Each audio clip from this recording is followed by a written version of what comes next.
Let's take a look at how rustproof can be used. Before we do that, let's take a look at what this code is doing. This is a function we've defined. Its name is add5. It takes one argument, which is a 32-bit integer, and it returns a 32-bit integer. This function just adds 5 to the argument given and returns it.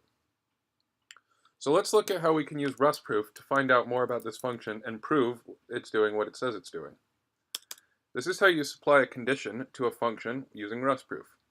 You give it a precondition, and here we're saying that x, the argument, is equal to 5, and here we're giving a postcondition that the return value is equal to 10. So what this is saying in logic is that given this precondition that x is 5, the return will be that x is 10. Let's take a look at what happens when we run this code. Here we can see that rustproof told us that the verification condition is valid.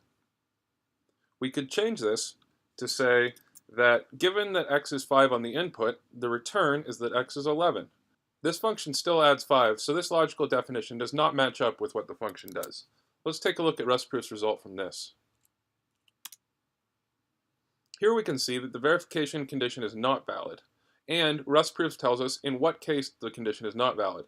It gives us the example of x being equal to 5. Because 5 plus 5 is 10 and not 11, as we declared in our post condition, this function is invalid.